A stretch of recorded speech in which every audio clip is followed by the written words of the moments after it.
Breaking news. Pahalgam ఉగ్రదాడి జరిగి ఇప్పటికి 10 రోజులైంది. ఏప్రిల్ 22వ తారీఖున పహల్గామ్లో ఉగ్రవాదులు మారణహోమాన్ని సృష్టించారు. 28 మంది పర్యాటకులపై కాల్పులు జరిపి వాళ్ళ ప్రాణాలు తీశారు. ఆ ఉగ్రవాదులను పట్టుకోవడానికి మన బలగాలు మొత్తం అటవీ ప్రాంతాన్నంతా కూంబింగ్ చేస్తూ ఉన్నాయి. అంతేకాదు ఆ ఉగ్రవాదులను భారత్కు పంపించి ఇక్కడ మారణహోమానికి కారణమైన పాకిస్తాన్పై కూడా మనం యుద్ధ గడియను మోగిస్తూ ఉన్నాం, యుద్ధ సంకేతాలు పంపిస్తూ ఉన్నాం. అయితే ఈ ఉగ్రవాదులు ఎక్కడ? ఆ రోజు కాల్పులు జరిపిన తర్వాత ఆ దట్టమైన అటవీ ప్రాంతంలోకి ఉగ్రవాదులు పారిపోయారు. ఇదిగో ఇప్పుడు మీరు ఆర్టీవీ స్క్రీన్ పైన చూస్తున్నారు, వీళ్ళే ఆ రోజు మారణహోమాన్ని సృష్టించిన ఉగ్రవాదులు. 28 మంది ప్రాణాలు తీసిన నరరూప రాక్షసులు వీళ్ళే. వాళ్ళ ఊహా చిత్రాల ఆధారంగా వీళ్ళను గుర్తించారు. అంతేకాదు కాశ్మీర్లో ఉన్న స్థానికులను కూడా ఎన్ఐఏ అధికారులు అదుపులోకి తీసుకుని వీళ్ళ గురించిన వివరాలు అడిగి చాలా సమాచారాన్ని కూడా సేకరించారు. ఇందులో ఉన్నటువంటి ఒక వ్యక్తి కాశ్మీర్లో పారామిలిటరీలో ఒక కమాండర్గా పనిచేశాడు. అక్కడ ఉద్యోగ విరమణ చేసిన తర్వాత ఈ ఉగ్రవాదుల్లో చేరాడు. భారత్లో మారణహోమాన్ని సృష్టించడానికి పథకాలు రచిస్తూనే ఉన్నాడు. అంతేకాదు కాశ్మీర్లో ఉన్న స్థానికులు ఈ ఉగ్రవాదులకు చాలా సహకారాన్ని అందించారు అనే ఆరోపణలు కూడా ఉన్నాయి. ఆ రోజు కాల్పులు జరుపుతూ ఉన్నప్పుడు పర్యాటకులు తీసిన వీడియోలను ఇప్పుడు ఎన్ఐఏ పరిశోధిస్తోంది. దాంట్లో ఈ ఉగ్రవాదుల కదలికలు చాలా స్పష్టంగా రికార్డ్ అయ్యాయి. దీంతో ఉగ్రవాదులను గుర్తించారు. కానీ ఈ ఉగ్రవాదులు ఎక్కడున్నారు? దట్టమైన అటవీ ప్రాంతంలోకి పారిపోయారా, లేదంటే కాశ్మీర్లో జనారణ్యంలోకి పారిపోయారా? ఎవరి ఇంట్లోనైనా వాళ్ళు తలదాచుకుంటున్నారా అనే, ఎవరైనా వాళ్ళకి ఆశ్రయాన్ని కల్పించారనే విషయంలో కూడా ఎన్ఐఏ అధికారులు సోదాలు చేస్తున్నారు. అయితే వీళ్ళు కాశ్మీర్లో లేరు, అక్కడ నుంచి అటవీ ప్రాంతంలోకి పారిపోయారు అనే సమాచారం అందుతుంది. ఎందుకంటే ఇప్పటికే కాశ్మీర్ని జల్లెడ పడుతున్నాయి మన భద్రతా బలగాలు. కాశ్మీర్లో ఉన్న ప్రతి అణువును కూడా గాలిస్తున్నాయి. కాశ్మీర్లో ఉన్న ఉగ్రవాదులకు సంబంధించిన ఇళ్లను కూడా మన ఆ సిబ్బంది, భద్రతా సిబ్బంది పేల్చేశారు. ఆ ఇళ్లలో కూడా వీళ్ళు పెద్ద ఎత్తున ఐఈడి బాంబులను అమర్చి ఉన్నారు. అవి యాక్టివేట్ కావడంతో బయటకు వచ్చి వాటిని మన సిబ్బంది పేల్చివేసిన ఘటనలు కూడా మనం చూసాం. ఇప్పుడు ఈ నలుగురు ఎక్కడున్నారు? కాశ్మీర్లోనే పహల్గామ్ చుట్టుపక్కల అటవీ ప్రాంతంలో ఉన్నారు. మరి వాళ్ళు మన భద్రతా బలగాలకు ఎందుకు దొరకడం లేదు అనే ప్రశ్నే ఇప్పుడు ఉత్పన్నమవుతుంది. అయితే వీళ్ళు భద్రతా బలగాలకు దొరకకుండా ఉండటానికి సిమ్ లేని కొన్ని డివైజ్లను వాడుతున్నట్టుగా తెలుస్తోంది. వాటిని చైనా నుంచి ఇంపోర్ట్ చేసుకున్న కొన్ని అధునాతన డివైజ్ల ఆధారంగా వాళ్ళు భద్రతా బలగాల కూంబింగ్ నుంచి తప్పించుకొని అటవీ ప్రాంతంలో తప్పించుకుని తిరుగుతున్నట్టుగా తెలుస్తోంది. అంతేకాదు కొన్ని రోజులకు సరిపడా ఆహారాన్ని కూడా వాళ్ళు తీసుకుని వెళ్ళినట్టుగా తెలుస్తోంది. తక్కువ ఆహారంతో, తక్కువ నీళ్లతో వాళ్ళు కొన్ని రోజులు ఎలా ప్రతికూల వాతావరణంలో బతకాలి అన్న దాని గురించి ఆల్రెడీ పాకిస్తాన్ మిలిటరీ దగ్గర నుంచి, పాకిస్తాన్ ఉగ్రవాదుల శిబిరాల నుంచి వీళ్ళు శిక్షణ తీసుకున్నటువంటి ఉగ్రవాదులు వీళ్ళు. అందుకే కొద్దిపాటి ఆహారంతోనే, కొద్దిపాటి నీళ్లతోనే అటవీ ప్రాంతంలో వాళ్ళు ఉన్నారు. బస్ అటవీ ప్రాంతంలో దొరికే సహజమైన నీటిని కూడా వాళ్ళు వినియోగించుకుంటూ ఉంటారు. కానీ కొద్దిపాటి ఆహారంతోనే అడవిలో దొరికేటటువంటి ఇతర ఆహార పదార్థాలను తీసుకుంటూ, ఆకులు అలములు లాంటివి కూడా తీసుకుంటూ వాళ్ళు బతికి ఉండడానికి, ఎక్కువ రోజులు బతికి ఉండటానికి, భద్రతా బలగాల నుంచి తప్పించుకోవటానికి డివైజులు ఇలా వీటిని వాడుతూ వాళ్ళు తప్పించుకొని తిరుగుతున్నారు. ఇప్పటికే 10 రోజులు గడిచిపోయింది. ఇప్పుడు మనం కూడా శపథం చేసాం, identify, trace and punish. Identify, trace and punish అని కూడా మనం చెప్పాం. ఈ ఎవరిని ఐడెంటిఫై చేస్తాం? ఉగ్రవాదులను. ఈ ఉగ్రవాదులకు ట్రైనింగ్ ఇస్తున్న వాళ్ళని, క్యాంపులు నిర్వహిస్తున్న వాళ్ళని, వాళ్ళకు ఫండింగ్ చేస్తున్న వాళ్ళని, వాళ్ళని భారత్పై ఉసుకొలుపుతున్న వాళ్ళని, వీళ్ళందరినీ కూడా మనం ఐడెంటిఫై చేస్తాం. వాళ్ళు ఎక్కడున్నారో ట్రేస్ చేస్తాం, వెతికి వాళ్ళని పనిష్ చేస్తాం. వాళ్ళని మనం రోడ్డుపైకి తీసుకొని వచ్చి వాళ్ళని కాల్చి చంపే అవకాశం కూడా ఉంటుంది. ఇప్పుడు వీళ్ళందరినీ కూడా ఎవరు తయారు చేస్తున్నారో అనేది మనం ఐడెంటిఫై చేసాం. ఉగ్రవాదులను ఐడెంటిఫై చేసాం. ఆ ఉగ్రవాదులను తయారు చేస్తున్న దేశాన్ని కూడా మనం ఎప్పుడో గుర్తించాం. ఈ ఉగ్రవాదులను తయారు చేస్తున్నది హఫీజ్ సయీద్. వాళ్ళకి కర్మాగారంగా, షెల్టర్గా ఉపయోగపడుతున్నది పాకిస్తాన్. అందుకే ఇప్పుడు మనం పాకిస్తాన్పై యుద్ధ భేరిని మోగిస్తున్నాం. పాకిస్తాన్పై మనం ఏ క్షణంలోనైనా యుద్ధ భేరిని మోగించే అవకాశం ఉంటుంది. అంతేకాదు తుపాకులు పట్టుకొని మన వాళ్ళని కాల్చి చంపినటువంటి వీళ్ళని కూడా చంపినప్పుడే, వీళ్ళ తలలు కూడా తీసినప్పుడే మరణించినటువంటి మన వాళ్ళ ఆత్మకు శాంతి చేకూరుతుందనే అభిప్రాయం కూడా వ్యక్తమవుతుంది. అందుకే వీళ్ళ అడవిలో ఎక్కడ ఉన్నారు అనేది వీళ్ళని ఆల్రెడీ ఐడెంటిఫై చేశాం. ఇప్పుడు అడవిలో వాళ్ళు దాక్కున్నారు. అడవిలో ఎక్కడ దాక్కున్నారు అన్నది గుర్తించే ప్రయత్నాలే జరుగుతున్నాయి. డ్రోన్లతో వీళ్ళని మొత్తం అటవీ ప్రాంతం అంతా కూడా గాలిస్తున్నాం. ఏ క్షణమైనా ఈ ఉగ్రవాదులు భారత్కు దొరికిపోయే అవకాశం ఉంటుంది. భారత్కు దొరికిన తర్వాత కసితీరా వాళ్ళను కాల్చి చంపే అవకాశం కూడా ఉంటుంది. వాళ్ళని మన భద్రతా బలగాలు కసితీరా కాల్చి చంపబోతున్నాయి. 28 మంది మన పౌరులను పొట్టన పెట్టుకున్న వీళ్ళని ఎట్టి పరిస్థితులను వదిలేది లేదు అని ఇప్పటికే ప్రభుత్వం కూడా ప్రతినబూనింది. మనకి ఇంతకు ముందు కూడా మనం చూసాం, మొత్తం పార్టీలకు అతీతంగా, భారతదేశంలో ఉన్న పార్టీలకు అతీతంగా మనం సైన్యం వెనుక నిలబడుతున్నాం, ప్రభుత్వం వెనుక నిలబడుతున్నాం.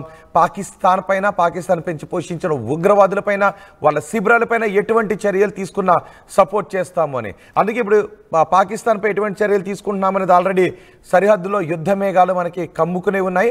ఒక్కసారి మోదీ అన్న మాటలను కూడా మనం గుర్తు చేసుకోవాలి. ఇంకా ఉగ్రవాదులు దొరకలేదు. ఉగ్రవాదుల గురించి మనం అంటే ఆ నలుగురు ఉగ్రవాదుల గురించి, ఆ నలుగురు ఆ అడవిలో ఎక్కడ ఉన్నారు, ఖచ్చితంగా వాళ్ళని కొన్ని గంటల్లోనే పట్టుకుని మనం కాల్చి చంపుతాం. వాళ్ళని కాల్చి చంపితేనే అయిపోదు కదా, ఆ ఉగ్రవాదులను పెంచి పోషించి మన దేశం మీదకు వదులుతున్న ఆ దేశానికి కూడా సరైన బుద్ధి చెప్పాలి కదా. దానికే అటు సరిహద్దులో యుద్ధ మేఘాలు కమ్ముకుని ఉన్నాయి, ఆ ప్రయత్నాలు జరుగుతున్నాయి. ఇటు ఈ నలుగురు ఉగ్రవాదుల కోసం వేట కొనసాగుతూ ఉంది, అటు వీళ్ళని పంపించిన పాకిస్తాన్కి బుద్ధి చెప్పే ప్రయత్నం కూడా కొనసాగుతుంది. ఒకసారి మనం మోదీ మాటలను గుర్తు చేసుకుందాం. మోదీ ఏమన్నారో చూద్దాం.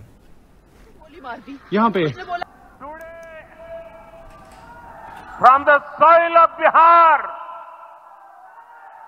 I say to the whole world, India will identify, track and punish every terrorist and their backers. Today, from the soil of Bihar, I say to the whole world, India will identify, track and punish every terrorist and their backers. Today, from the soil of Bihar, Modi చెప్పారు, ప్రతి ఉగ్రవాదిని కూడా పట్టుకుంటాం, వాళ్ళని గుర్తిస్తాం, పట్టుకుంటాం, వాళ్ళని punish చేస్తామని.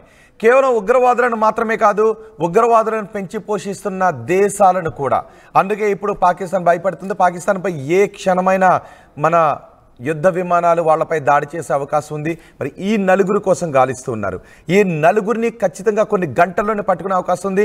ఇంకా ఈ నలుగురు అదే అటవీ ప్రాంతంలో ఉన్నారు, పెహల్గాం దగ్గర అటవీ ప్రాంతంలోనే ఉన్నారు.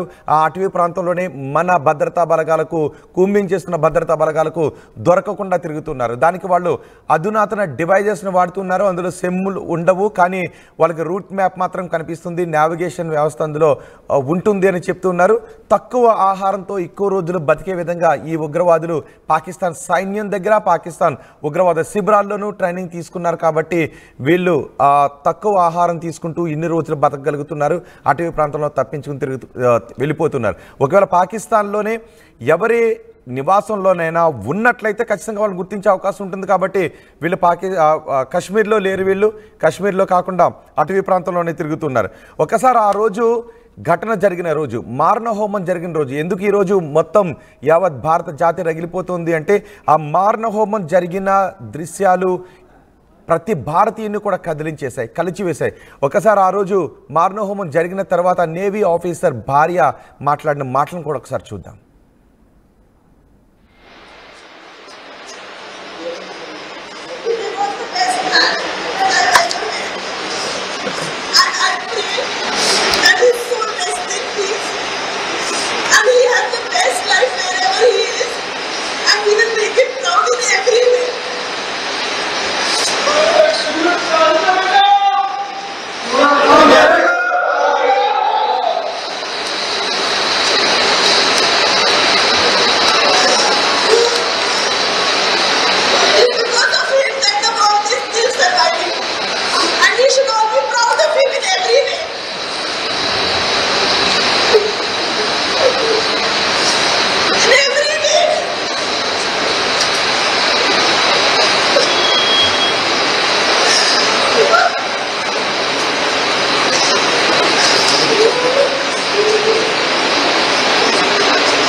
मुझे पर थी, क्या बोलते भेलपुरी खाली थी, मेरा पति साइड में था, एक इंसान है उसने उसको गोली मार दी यहाँ पे। उसने बोला कि शायद मुस्लिम नहीं है, उसने उसको गोली मार दी। नहीं आप टेंशन मत लो, अब बेटा आप यहाँ पे रहो, हम साथ में। अपने आप बोले ना मुझे थी क्या बोलते भेलपुरी खा रही थी मेरा पति साइड में था एक इंसान आया उसने उसको गोली मार दी यहाँ पे उसने बोला कि शायद मुस्लिम नहीं है उसने उसको गोली मार दी नहीं आप टेंशन मत लो अब बेटा आप यहाँ पे रहो हम साथ में अपने आप बोले ना मुझे थी क्या बोलते भेलपुरी खा रही थी मेरा पति साइड में था एक इंसान आया उसने उसको गोली मार दी यहाँ पे उसने बोला कि शायद मुस्लिम नहीं है उसने उसको गोली मार दी नहीं आप टेंशन मत लो अब बेटा आप यहाँ पे रहो हम साथ పెళ్ళై వారం రోజులు కూడా కాకముందే ఆమె కాళ్ల పారాని ఆరక ముందే ఆమె భర్త రక్తంతో తడిపేశారు ఈ ముష్కర్లు. అందుకే ఆమె గుండె పగిలేలా రోదిస్తుంది. ఆ ఏడుపు విని ఆ కన్నీళ్లు చూసి భారత జాతి అందుకే రగిలిపోతూ ఉంది. ఈ ఉగ్రవాదులకు తగిన బుద్ధి చెప్పాలి, ఆ ఉగ్రవాద దేశాన్ని తగిన బుద్ధి చెప్పాలి అని. అంతేకాదు ఒక్కసారి మధుసూదన్ బిడ్డలు, మధుసూదన్ భార్య బిడ్డలు కూడా ఏమన్నారో మనం గుర్తు చేసుకోవాలి. ఈరోజు కేవలం అది వాళ్ళ కుటుంబానికి జరిగినటువంటి అన్యాయం మాత్రమే కాదు, ఇది మొత్తం భారత జాతిపై జరిగినటువంటి దాడి. ఆ మాటలు వింటూ ఉంటే, ఆ దాడి జరిగిన దృశ్యాలు చూస్తూ ఉంటే మొత్తం భారత జాతి అందుకే రగిలిపోతుంది. ఆ చిన్న పిల్లాడు చూసారా, మధుసూదన్ కొడుకుగా పుట్టినందుకు నేను గర్వపడుతున్నాను అని చెప్పాడు. అంతేకాదు అంత చిన్న వయసులో నాకు భయం లేదు, నేను భయపడట్లేదు, ఆ వచ్చేటటువంటి దుఃఖాన్ని ఆపుకుంటూ కూడా నేను ఏడవడం లేదు, నా తల్లికి నేను అండగా నిలబడతాను అని ఆ పిల్లాడు చెప్తూ ఉన్నాడు. ఒక్కసారి మధుసూదన్ భార్య బిడ్డలు మాట్లాడిన మాటలు కూడా విందాం.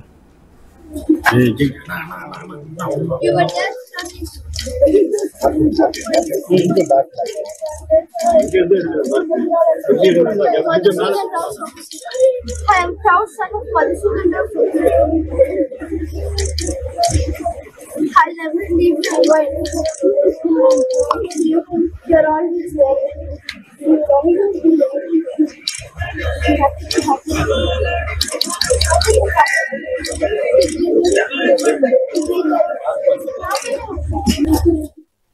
పహల్గాం పైన మినీ స్విట్జర్లాండ్ అంటారు, అక్కడికి వెళ్ళాము.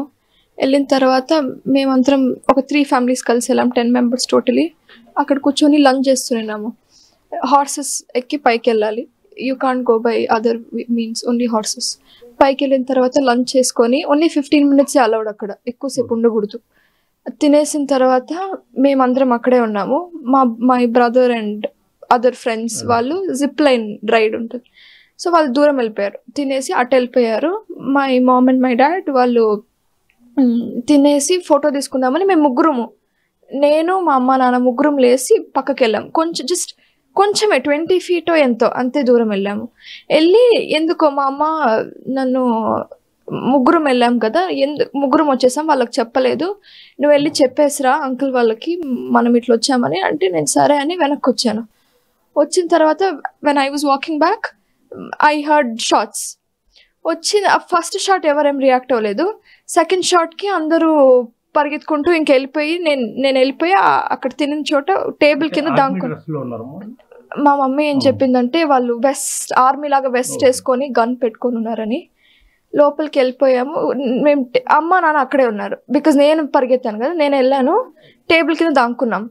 అక్కడ మమ్మల్ని ఎవరో మిస్గైడ్ చేస్తున్నారు, on purpose, they were doing it on purpose. కావాలని ఎవరో షాల్స్ అమ్మాయి ఆయన సివిలియన్ లాగా కలిసిపోయి మాకు మిస్గైడ్ చేస్తున్నారు. ఇది షార్ట్స్ అంటే this is Kashmiri anniversary tradition, ఏం కాదు, ఏం భయపడకండి అని ఫస్ట్ దానికి చెప్పాడు. సెకండ్ దానికి కూడా చెప్పాడు, మీరు ఇక్కడే కూర్చోండి, ఏం కాదు, this is Kashmiri anniversary tradition, మీరేం భయపడకండి అంటే, మళ్ళీ అక్కడ ఆ స్టాల్ ఆయన వచ్చి ఎందుకు ఇట్లా చెప్తున్నావు వీళ్ళకి, పరిగెత్తండి అని చెప్పి మమ్మల్ని వెళ్ళిపోమన్నాడు. మేము బయటికి వెళ్ళాము, నేను గేట్ బయట ఉన్నాను, అమ్మ నాన్న రాలేదని అందరూ పరిగెత్తి వెళ్తున్నా కానీ అందరూ వెళ్ళిపోయారు. నేను మా తమ్ముడు అండ్ ఇంకొక మా అంకుల్ ఫ్రెండ్స్తో వెళ్ళాం కదా, అంకుల్ ఒకటే ముగ్గురం అక్కడ ఉండి ఆయన రమ్మంటున్నా మేము రావట్లేదు. ఒక 5 minutes స్పాన్ అంతే, 5 minutes స్పాన్ తర్వాత ఓన్లీ మా అమ్మ ఒకటి వచ్చింది బయటికి. మేము బయట నిన్నాము, ఆ అమ్మ డ్రెస్ కనిపించింది, నా కలర్ వస్తుందని, అదో అమ్మ వస్తుంది అని వెళ్ళాము. కనిపిస్తే అమ్మ ఒకటే తను తల కొట్టుకుంటూ డ్రెస్కి అంత బ్లడ్ అయ్యి వస్తే లోపలంట వీళ్ళని పరిగెడుతుంటే ఎవరో మిస్గైడ్ చేశారు, పరిగెత్తకండి, పడుకుంటే షూట్ చేయరంటే వీళ్ళు కొంచెం దూరం పరిగెత్తి సరే అని అందరూ, అక్కడ నేవీ ఆఫీసర్ ఉన్నారు కదా ఆయన కూడా పడుకున్నాడు. సో వాళ్ళందరినీ చూసి వీళ్ళు కూడా దే లైట్ డౌన్ ఇద్దరు ఇట్లా పట్టుకున్నారంటే చేతులు. అండ్ దెన్ వాళ్ళు ఫస్ట్ ఎవరు రాలేదు అక్కడికి, ఆ terrorist I don't know who is, ఆయన రాలేదు చంపడానికి, ఆయన ఎక్కడో దూరం వెళ్ళిపోయాడు. వీళ్ళ పక్కనే ఇంకొక ఫ్యామిలీ ఉన్నిందంట, వాళ్ళని చంపేసరికి వాళ్ళ కొడుకు is 14, I don't know how old is, ఆయన అరిచాడంట కుత్తే అది ఇది అని తిడతా. సో మళ్ళీ వెళ్ళిపోయిన ఆయన మళ్ళీ వెనక్కి వచ్చి వీళ్ళిద్దరు ఇట్లా పడుకొని ఉంటే వీళ్ళకి ఫుడ్ స్టెప్స్ వినిపిస్తున్నాయంట. వచ్చి షార్ట్ వినిపించిందంట, మా అమ్మకి సౌండ్ వినిపిస్తే ఎవరో అనుకుంటే ఇట్లా చేతులు పట్టుకొని ఉన్నారు కదా, డ్రెస్ చెయ్యి అంతా వెట్ అయిపోయి డ్రెస్ అంతా వెట్ అయిపోయిందంట. అప్పుడు లేచి చూసుకుంటే they shot my dad and they are not shooting women and kids, only men. So అక్కడ వేరే వాళ్ళు షూటర్స్ అంటున్నా కానీ దే ఆర్ నాట్ షూటింగ్. మోడీకోబతావు అని చెప్తున్నారు, not women, only men. So ఇంకా నన్ను షూట్ చేసినా పర్లేదు, మా నాన్న అట్లా చేశారని she got up and she started running. అయినా వాళ్ళు ఏం చేయలేదు. ఎందుకు రన్ చేసింది, బయటకు వస్తే సెక్యూరిటీ ఆర్మీ అంతా ఉంటారని ఎక్స్పెక్ట్ చేసింది, వాళ్ళందరూ ఉంటే హెల్ప్ చేస్తారు అని. బయటికి వస్తే ఎవరూ లేరు అండ్ అక్కడ ఉండే వాళ్ళు కూడా లాక్కొని వెళ్ళిపోయారు, వద్దు వెనక్కి వెళ్ళొద్దు. And then we went down to the CRPF base. మేమందరము పెహల్గాం పైన. ఇది ఆ రోజు కాశ్మీర్లో జరిగిన మారణ హోమానికి సంబంధించిన ఘటన. ఈ ఘటనలో మధుసూదన్ తన ప్రాణాలు కోల్పోయాడు. ఆ పక్కనే ఉన్నారు మధుసూదన్ భార్య బిడ్డలు. ఆ మధుసూదన్ చేయి పట్టుకునే ఆమె ఉంది. మధుసూదన్ తలపైన పేల్చారు. మధుసూదన్ తల కూడా సగం ఛిద్రమైపోయినట్టుగా తెలుస్తుంది. అందుకే మధుసూదన్ నుంచి ఓన్లీ ఆమె ఆ గన్ శబ్దాలను మాత్రమే వింది. ఆ తర్వాత మధుసూదన్ నుంచి ఎటువంటి మాట లేదు, ఎటువంటి కదలిక కూడా లేదు. కేవలం రక్తం పారి ఆమెకు టచ్ అవుతుంటే అప్పుడు మాత్రమే అర్థమైంది తన భర్తను మమ్మల్ని మిస్గైడ్ చేశాడు అని. అంటే అక్కడ ఉన్న వ్యాపారస్తులు ఈ పర్యాటకులను మిస్గైడ్ చేశారు. చూడండి అక్కడ పారిపోతూ ఉన్నారు జనాలు, కానీ ఇతనికి మాత్రం తెలీదు. సెల్ఫీ వీడియో తీసుకుంటూ మొత్తం దాడినంతటిని కూడా చిత్రీకరించాడు. ఇప్పుడు ఎన్ఐఏ అధికారులకు ఈ వీడియోలు కూడా చాలా కీలకంగా మారాయి ఈ ఉగ్రవాదులను గుర్తించడానికి. ఒకసారి ఆ రైడ్ని కూడా మనం చూద్దాం. అక్బర్, అల్లాహు అక్బర్, అల్లాహు అక్బర్. बैठो, पैर लंबा करो.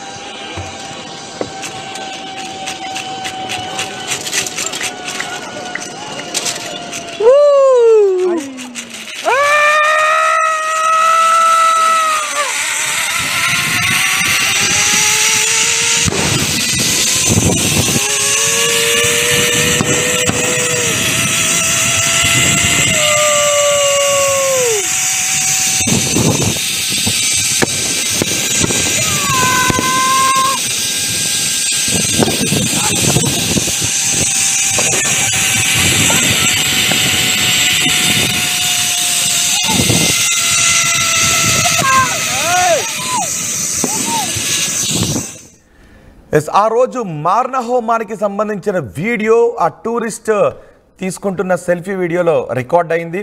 ఆ జిప్ లైన్ రైడ్ నిర్వాహకులు కూడా అనుమానాస్పదంగా కనిపిస్తున్నారు. వాళ్ళు అక్కడ ఆ రైడ్ ప్రారంభించే ముందు వాళ్ళు మాట్లాడినటువంటి మాటలు, వాళ్ళ ముఖ కవలికలు ఇవన్నీ కూడా అక్కడ ఏదో జరగబోతోందనే విషయం వాళ్ళకి స్పష్టంగా తెలుసు అనే అర్థమవుతుంది. అక్కడ ఉన్న చాలామంది వ్యాపారస్తులకు చాలా స్పష్టంగా తెలుసు అక్కడ దాడి జరగబోతోందని.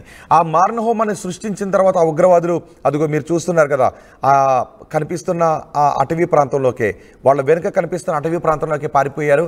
ఇప్పటికీ వాళ్ళు అదే అటవీ ప్రాంతంలో ఉన్నారు. అటవీ ప్రాంతంలోనే వాళ్ళు మెల్లమెల్లగా సరిహద్దు దాటి వెళ్ళిపోవడానికి ప్రయత్నం చేస్తున్నారు. ఒకసారి అటవీ ప్రాంతంలో మీరు మ్యాప్ను కూడా చూడొచ్చు.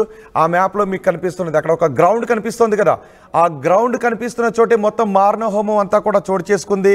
ఆ గ్రౌండ్లోనే 28 మంది ప్రాణాలు విడిచారు. ఆ గ్రౌండ్లోనే వాళ్ళు ఈ ఊచకోతకు పాల్పడ్డారు ఉగ్రవాదులు. మన దేశ ఆడబిడ్డల పుస్తెళ్ళ తాళ్ళు తెంచేసింది ఆ గ్రౌండ్లోనే. మొత్తం అక్కడ జిప్ లైనర్ ఆ రైడ్కి సంబంధించిన దృశ్యాలు కూడా మనకు అక్కడ కనిపిస్తూ ఉన్నాయి.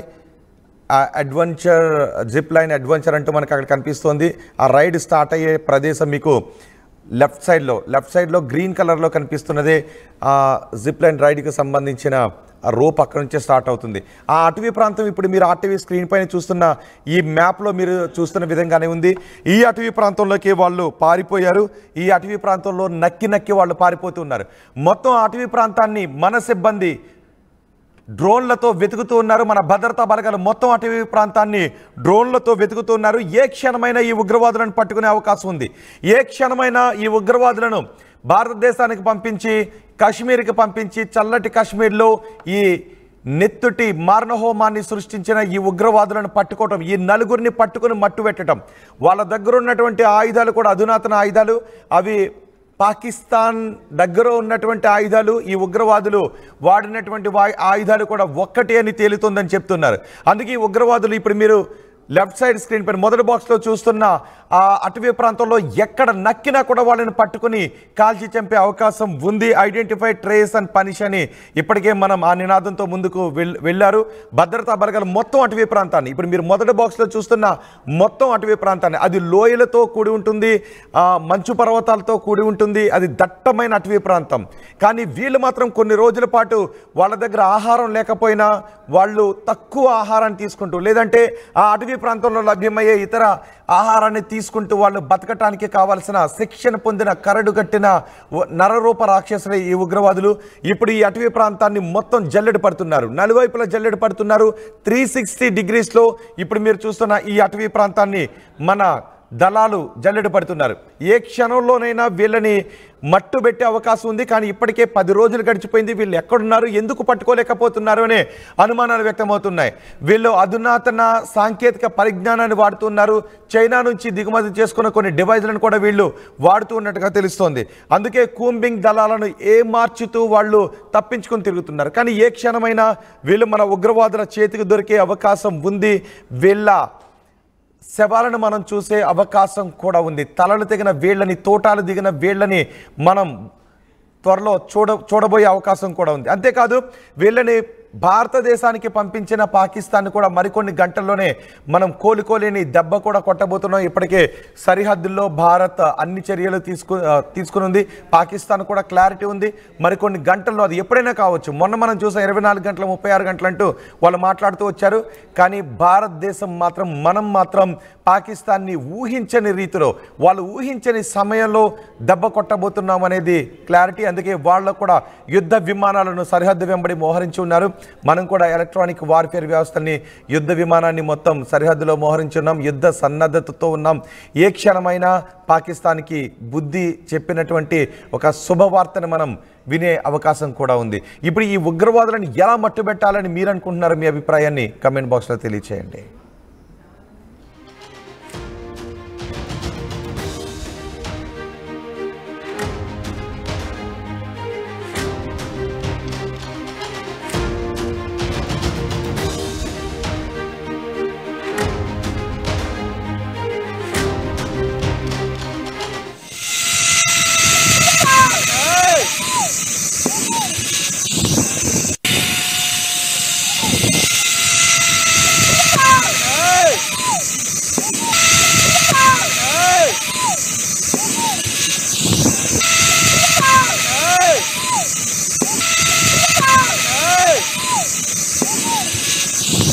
अकबर अल्लाह अकबर अल्लाह अकबर। बैठो, पैर लंबा करो।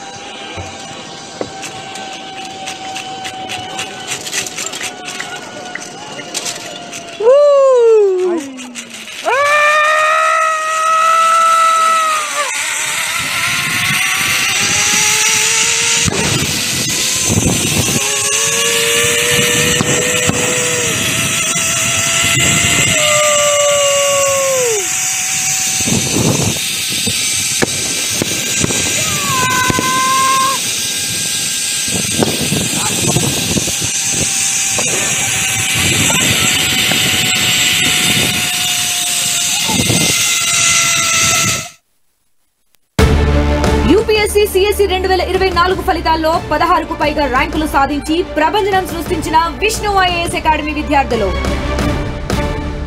enriching the learning experience with the leaders and resources of the world. KLH Global Business School.